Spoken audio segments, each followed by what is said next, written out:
It's funky. It's wild. Okay, here we go. Let's pull all these guys, do our attack here, and they all just explode. Man, I love this character. Pull them all together, make them vulnerable, make them explode. Stay with the light. I need more time. Oh, here we go. Here's the damage. Bam, bam. Here we go. Awesome. Dead. Dead. Spiritborn is absolutely fantastic. I started off not knowing really anything and just tested out a bunch of different builds. And I want to go into what I'm leveling with. And I'm not going to worry about any of this gear because you don't care. Like, all this stuff is just stuff that I picked up.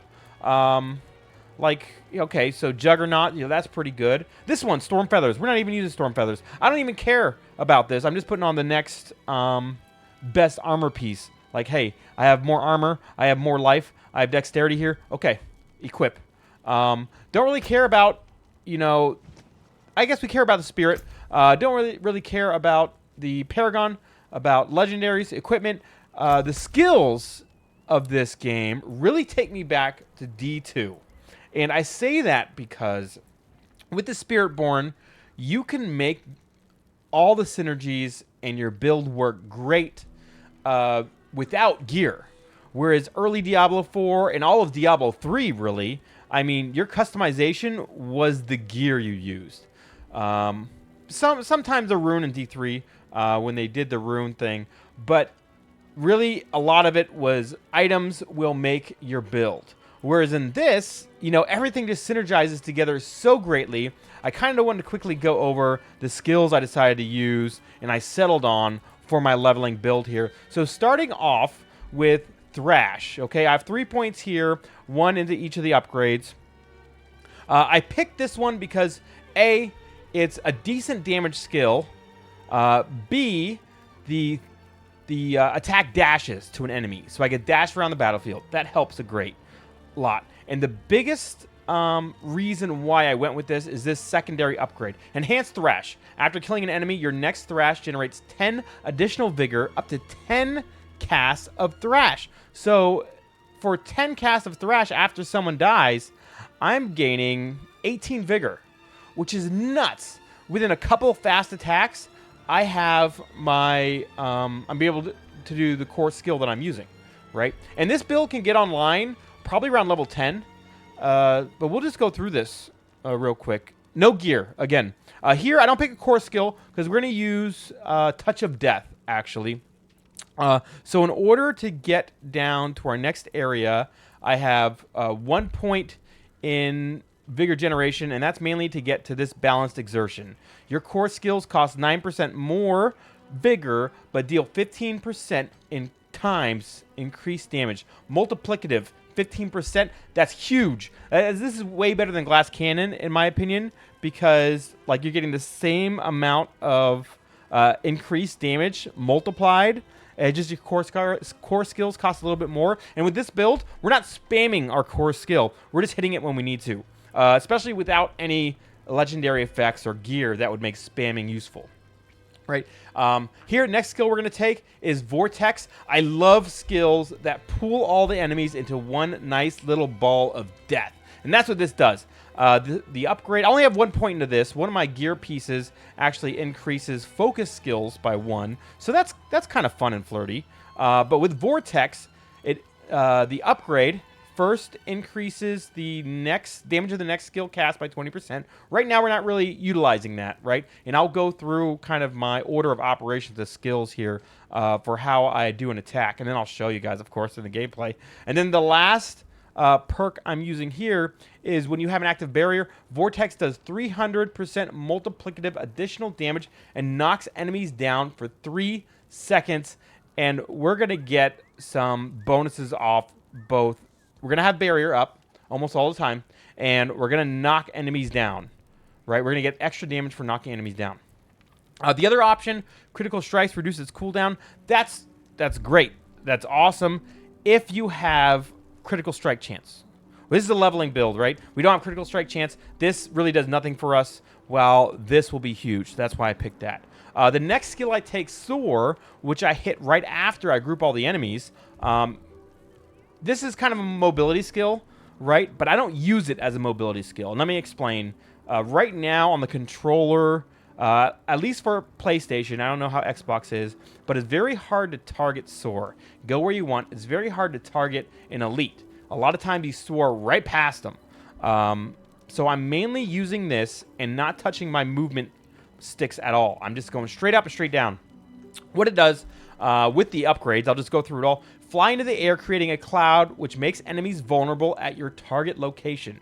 Sorry, which makes enemies at your target location vulnerable for 5 seconds. Then you crash down on them, dealing 55% damage. That's great. We don't really care so much about the damage. Again, even though this is 300% damage, we don't care so much about the damage here. This isn't what's killing everything. Modifier, of course, we have to take the next one. You know, the next hit against an enemy struck by sword is guaranteed critical strike. That's great. Doesn't help us so much with this build. I'm sure other builds using this can really gain use of that, but we're really not using that very much. That critical strike, that doesn't really do too much for us. The second part here is this. So Soar's Cloud remains around you for 4 seconds after landing and continues to make enemies vulnerable. So we have about 9 seconds here of vulnerability. This is amazing. This is what we're using to make enemies vulnerable, and I'll go into why a little bit later when we see a skill a little bit down the tree on why having vulnerable on an enemy is so important. I also have Ravager. This is just on my bar mainly for that minimum ferocity increase. We always have 2, which increases our attack speed. Ferocity is a new kind of... there's ferocity and resolve. Resolve increases your damage reduction for Spiritborn, while this ferocity increases your attack speed. So having increased attack speed just passive is great. Absolutely amazing. Because early on, you don't have very many ways to build up this ferocity, right? The modifiers for this, duration is extended by 2 seconds per kill. That's good. I only really pop this if, my other skills are on cooldown and I need to take down a lead or something. It'll take them down real fast. And the reason why he'll go down real fast is because of replenishing Ravager, right? So this option is pretty good for Vigor Generation, but I haven't found any issues with Vigor Generation using Thrash, since we're getting 18 per hit and we're attacking so quickly. So I picked up this because we're going to be healing constantly. And as we go through the skills, you'll see why we're healing constantly. So Ravager passively stockpiles any healing you receive up to 40 stacks. While active, Ravager spends stacks to strike elite enemies up to an additional 4 times. So you're going to get 40 stacks, and each time you attack, you're going to do an additional 4 attacks, and it's only going to use 1 stack per additional attack. So you have for 10 extra, 10 times 40 extra hits, right? It tells me right there how many hits. 40 extra hits on an elite. They're going to go down so fast, even if you're just using a basic skill. And a big reason why is because it's adding an additional 44% onto each attack. So I don't need to even bump up my basic attack skill, even though this only does 27% damage on every hit. And I say that because if you look at the third upgrade here, Thrash continues to unleash its third attack, right? So 1, 2, and then every hit after that, it's unleashing its third attack that's doing 27% damage constantly, over and over again. Plus, this 44%, it's basically a core skill you're just spamming to destroy an enemy. It's great. It's amazing. It's an amazing cooldown to pop when you need it. Next skill, Toxic Skin. Now, I haven't seen a lot of people taking this, but this synergizes so well with the rest of the build. When I saw the core skill, the key passive that we're going to use, you'll see why.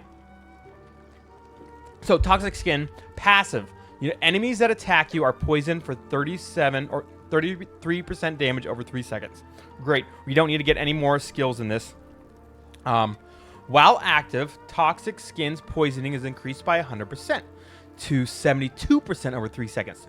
Great. That's amazing. That's still not, what exactly is killing them. This is the reason the third option here is why we take Toxic Skin. While Toxic Skin is active, you deal an additional 18% low, right? Watch this next thing. Poison damage as critical strikes to nearby vulnerable poison enemies every second. So for 5.5 seconds, right? And I might want to upgrade this, you know, so that we have a longer active duration. But for now, 5.5 seconds, every second, the poison damage is doing critical strikes to nearby vulnerable poison enemies. So we're pulling everyone together. We're making them all vulnerable, right? Pulling them together with Vortex, making them vulnerable with Soar, and then popping Toxic Skin, and everyone's being poisoned. So everyone's taking very small critical strikes, right? So just remember that. Remember that for when we get through our key passive. Everyone's going to be taking poison critical strikes.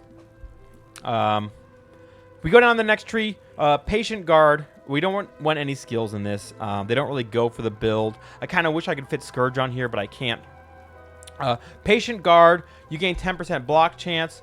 Cool. It's not a big thing, but it helps, right? I go down here for this. Auspicious. You accumulate 3% of your maximum life as barrier every second up to 30%. Taking damage prevents additional accumulation for 5 seconds. Great. We don't really care about that, just as long as we can keep barrier up while we're not in combat. Because, and I'll get to it after we get to our key passive, the Spirit Hall, we're using Gorilla. I'll just go over it now. I already switched to it. Gorilla, yeah, whenever you attack an enemy, first of all, it makes all your skills Gorilla skills. And whenever you use one of those skills and hit an enemy, you get barrier for 5% of maximum life, up to 30% for 3 seconds. So while in combat, you're constantly getting barrier, right? And then while out of combat, up here, you're also getting barrier. So you're always going to have barrier up. There's lots of stuff that in the Paragon tree that will increase your damage based on barrier. There's legendaries that increase your damage based on barrier. We're not worried about that, but this will just, you know, I'm showing you that into the end game after leveling, you're still going to be increasing your damage. Every Paragon point, increasing your damage. It's just going to keep multiplying, and I think it's going to go great into the end game. Here, we're getting to our core skill now. And you say core skill. It's in our potency skill, but the very last upgrade here makes Touch of Death a core skill. So it now costs 70 vigor and has no cooldown. So what does it do? Touch of Death, strike an enemy and infect them, dealing 5% damage. Nothing. So that's why we don't care about the critical strike from Soar. And applying 450% poisoning damage over 9 seconds. That is nuts. When the infection expires or the host dies, a swarm hatches and seeks enemies for 9 seconds, dealing 15% damage per hit. And you can have 3 swarms active at once. This is great. We're going to build off these swarms with our key passive. We're going to build off the vulnerable. We're going to build off the critical strikes. It all comes together as soon as you get your key passive at level 25, as long as you have your bonus skill points, right? Touch of Death Infection heals you for 2% of maximum life per second for a total of 18% maximum life. You're always getting health here, right? So if we go back up to... let's see. Was it this passive? No. One of these skills here. When you gain... This one, Ravager.